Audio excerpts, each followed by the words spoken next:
Welcome. This is the New Covenant Church, Abuja Main.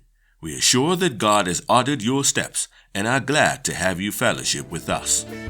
We trust that God's thoughts will be revealed to you as you watch and listen. Let's get right into it.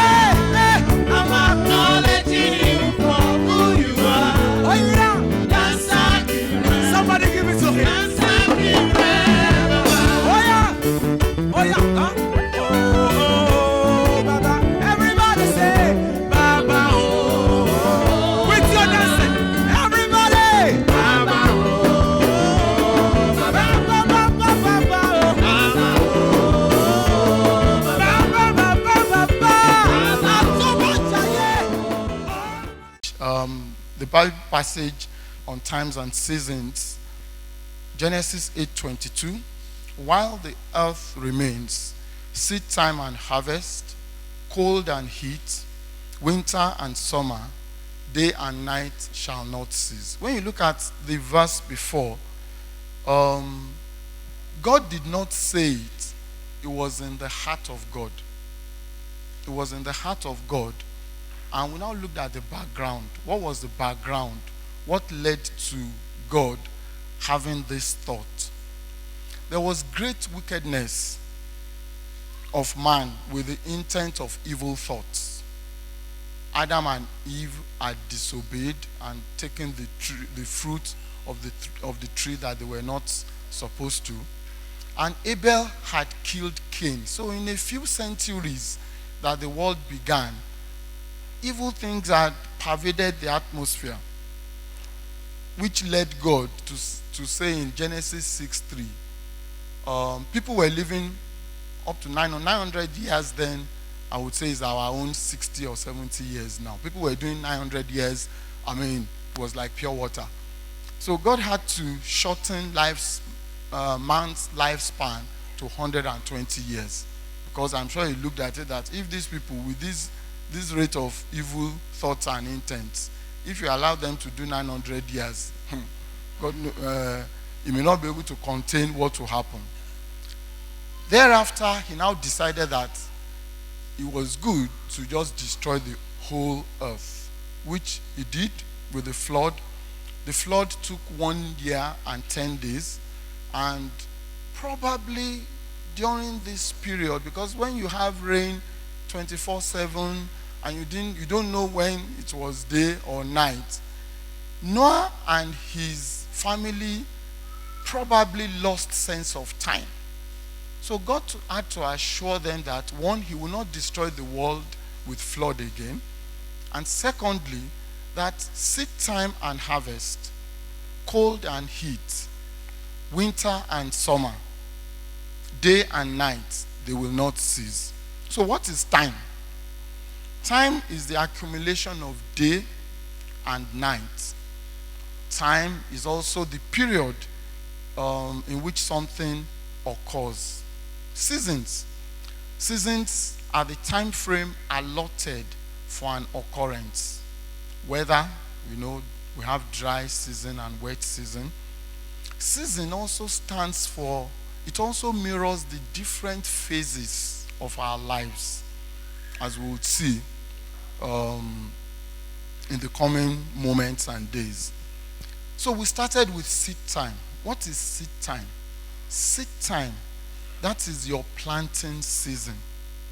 That is your youthful days. That is the time to invest in God. Remember the Lord your God in the time of your youth. That is the time to create spiritual capital, if there is something like that. That is the time to invest in God, get close to God, invest in skills, invest in knowledge, invest in relationships, because that becomes your social and career capital. Now we question the validity of the valuation of people. They say this man is the richest man in Africa. You are looking at it in terms of naira and kobo, dollars and cents. How about the spiritual capital that the person has that you cannot see? How about the social capital that the person has that you cannot put a finger to? How about the career capital that the person has? So someone's value is not in the abundance of the possession that he has. It's somewhere in the New Testament. I believe all these other things add to the value of man. So how do you, for you to have a good harvest, your seed and inputs must be good. You culture the things you are doing in your youth with love. It is, when you plant a seed, you prepare the ground, you add manure, you add fertilizer, you remove weeds. That is culture. You are cultivating. So as you are cultivating your skills, your relationships, your people, the people network that you are having, do it in an atmosphere of love. Then we looked at delaying instant gratification. Leviticus 19:23-25. I'm reading from the Message. God speaking to the children of Israel that when you enter the land and plant all kinds of fruit tree, don't eat the fruit for 3 years. Consider it inedible. By the 4th year, its fruit is holy, an offering of praise to God. Beginning from the 5th year, that is when you should eat your fruit. Then you will have richer harvests. I am God, your God. The planting season and seed time is the time to sow.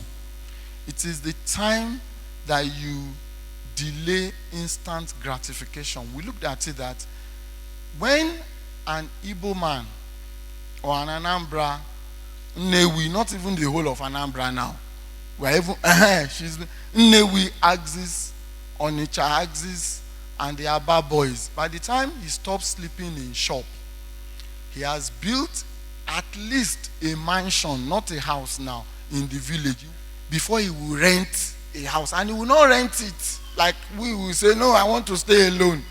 He will rent it with his friends. So like a 3-bedroom apartment, 12 of them may be living there. Stinkingly rich. So as they are buying Oga's items, they are buying their own. So they are creating working capital.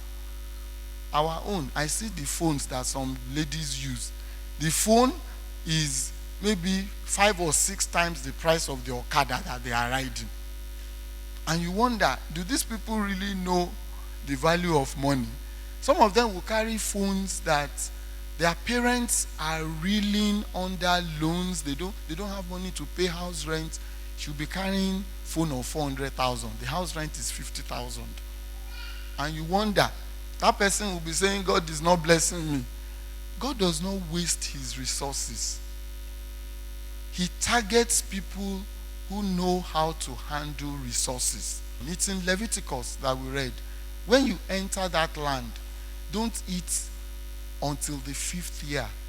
They accumulate so much that when they start spending, they are spending the 5th profit. They are spending what is sustainable, not what is affordable. There is a difference between living your life based on what is sustainable and what is affordable. What is affordable, you will just live from month to month. What is sustainable is your inactive, your passive income can pay for your lifestyle many times over. Seed time comes before harvest. You cannot negotiate your seed time. You cannot negotiate it. You will go through it. Abraham bequeathed all that he had on Isaac, because we read it some 2 weeks back, that when Hagar and Ishmael, when they left the household of Abraham, they left with just bread and a bottle of water. So you imagine that Isaac had everything, right? So if Isaac had everything, Why did he have to sow in Genesis 26:12? He didn't have to. I mean, since he had. So that is telling you that inheritance cannot take you anywhere. Inheritance. It can, because inheritance soon becomes old money. Have you seen somebody riding a beetle today and he says he's a big man? 40 years ago, he will pass for maybe middle income person. But today, if you are riding a beetle, there is no way you would even move around people.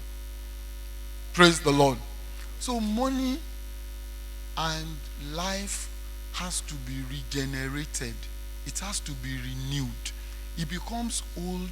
It becomes expired in little time. That's why you have to always cultivate. Jesus, our Savior, who we are all following, though he was a son, he learned obedience by the things which he suffered. So you cannot negotiate it. You know the example we passed. Some people will say, Pastor, pray for me. I will pay for the prayers. You are just deceiving yourself. There is nothing like paying for prayers. You will have to do it by yourself. So it's not negotiable. Seed is an act or step of faith with an expectation of an outcome from. Why do farmers bury their seed? In John 12:24, it says, except a grain of wheat falls on the ground and dies, it remains alone. But if it dies, that is when it produces much grain. Depending on the method of cultivation, which we looked at last week also, if you sow just 2 or 3 seeds of maize, you get about 2,000 seeds. And how did we arrive at 2,000? Those 2 or 3 seeds will give rise to like 3 cobs, and each cob has 600 to 800 seeds. Let's take the median, the average, 700. 700 times 3, 2,100. So let's just say 2,000. So by putting in 2, the man is getting 2,000. How much is that in percentage? Is it like 1,000% or something? And maize ripens in a few months. The fruit that you get is based on the seed that you sow. You don't sow mangoes and expect to reap cocoa. You don't sow maize and expect to reap coffee. What you sow is what you reap. Hosea 10:13. If you plow wickedness, you will reap iniquity. So some skills you are also acquiring now, talking about harvest, may not make sense to you. It is during harvest time that it makes sense. Moses, when he was in the court of Pharaoh, it wasn't by accident that God made him to be brought up in the courts of Pharaoh, because he was going to come back some 40 years after. And not if he didn't know the workings of the courts now, not just Egypt, the courts. He had to know the workings of the court in the courts to deliver the people of Israel. Joseph, if Joseph had stayed in Shechem all his life, there is no way he would have ruled in Egypt. He had to go through he went through the ranks, as it were, in Egypt. So it's not something that the skills didn't make meaning in the lives of these people at the beginning. But later, Daniel, he was well schooled. The king then, he didn't know that he was preparing Daniel to reign with 4 kings. He just thought he thought they were teaching them the literature and the culture of Babylon for the fun of it. The harvesting may be premature. Gehazi, when Naaman had gone to wash in the river Jordan and came back whole, Elisha sent him away, and the guy looked at it. With all this work that we did, how can this man go scot-free? He ran after him to collect garments and all of that. And I wonder, when he was collecting garments for Naaman, where will he wear it? Is it not to show off? So I'm wondering where the day he wants to wear it, he would leave home and go and wear it. Then before he comes home, he will remove it. I think he just wanted to show off to the people of that place, not to Elisha. And the money too, you go and spend it outside. So that is living a double life. You live a different life when you are in church. You live another life when you are outside church. You are just complicating your life. You are here and you are wondering when your harvest will come. Because that's really the challenge. Psalm 125:5-6 says, those who sow in tears, they shall reap in joy. He who continually goes forth weeping, bearing seed for sowing, shall doubtless come again with rejoicing, bringing his sheaves with him. We dwelt so long on seed time and harvest time last week because it is central to the things of life. It's so important that Jesus remarked in Mark 4:13 that if you do not understand the parable of the sower, how then will you understand all the other parables? So a good understanding of seed time and harvest time provides a good platform for dealing with the issues of life. So when I'm talking about cold, just put your mind on the fact that I'm also talking about winter. When talking about heat, we're also talking about summer. What is cold? The cold times. They are the times of dryness. Dryness. Just dry. It could be in ministry. It could be in relationships. It could be in business. I mean, things are just dry. Family. Things are just not. They are low moments. There are times that when you say there is casting down, Job said in 22:29, he said when men are cast down, it's a time of lowliness. It's a time of betrayal. It's a time of rejection. Loneliness does not mean that there are no people around you, but they are far from your emotions. They don't understand what you are going through.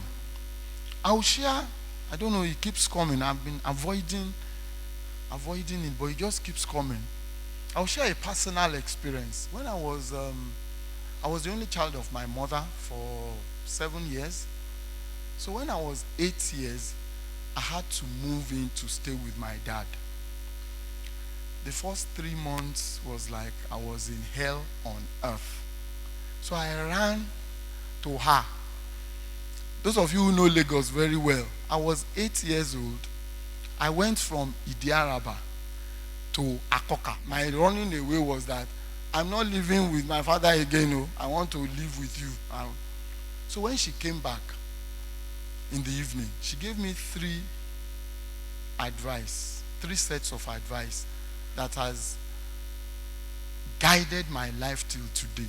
The first, he said, do not think that everybody will like and embrace you everywhere you find yourself. And I can tell you that I have seen that all over my life. The second was that I cannot deliver you from this situation. The only person that can deliver you from this situation is God. And I'm sure she was happy because she was always telling me, pray, pray, pray, pray, pray. That the only thing that can deliver you is prayer. The third was that God is making you to suffer in your youth 8 years so that you will not suffer when you are old. And those 3 things have played out in my life. By 1983, 1976 was this occurrence. By the time I did my school SAT, I had 7 A's and 1 credit. But my result didn't come out on time. So my mom was posted to England because she worked in foreign affairs. And at that time, I had gotten used to being alone. I'd gotten used to trusting God. I had matured. Really, so when she offered me, I said, no, I'm not living outside Nigeria.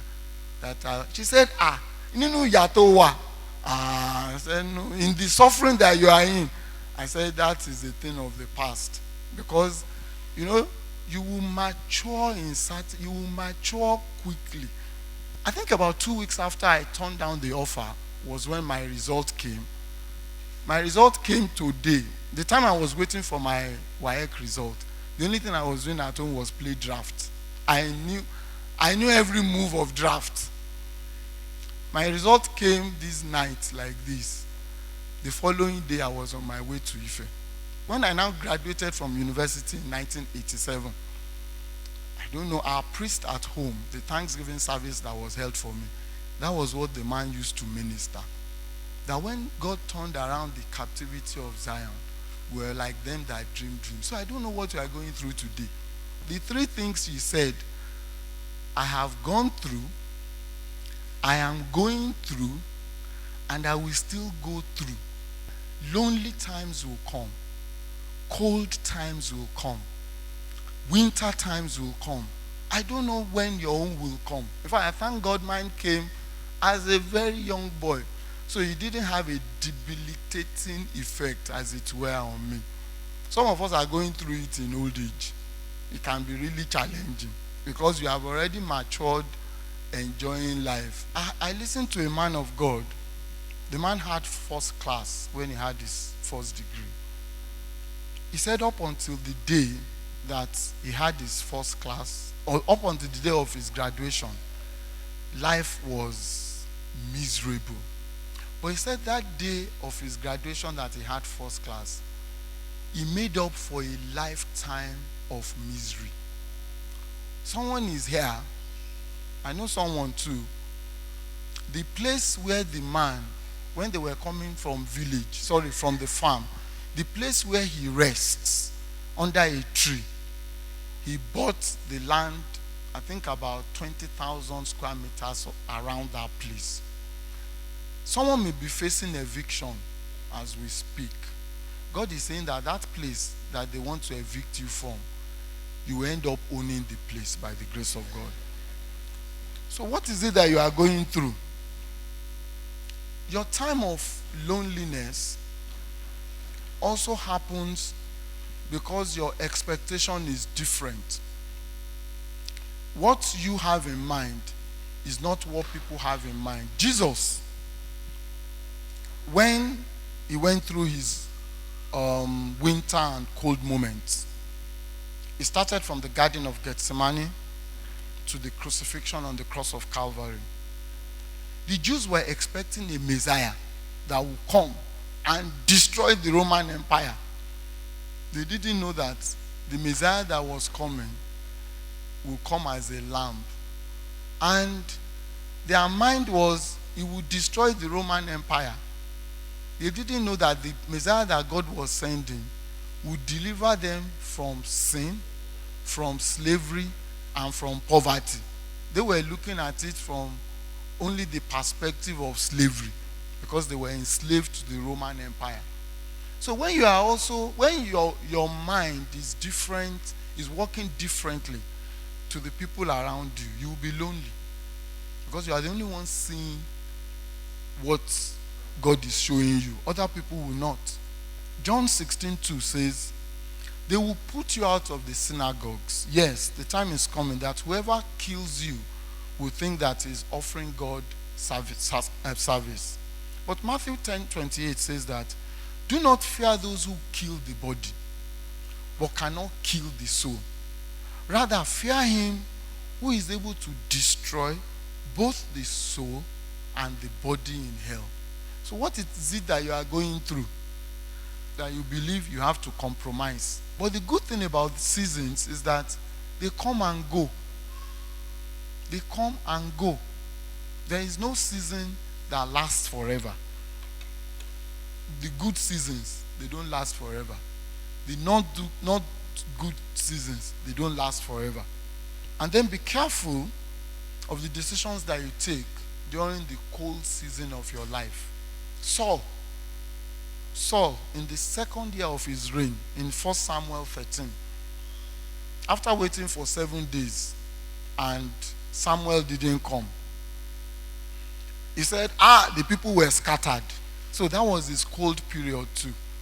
And he offered the sacrifice that he was not meant to do. And that was what cost him the kingdom. So cold and lonely times, they will come. But in the end, joy comes.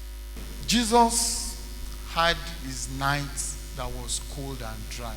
However, his root remained firmly in the soil, so it was not shaken.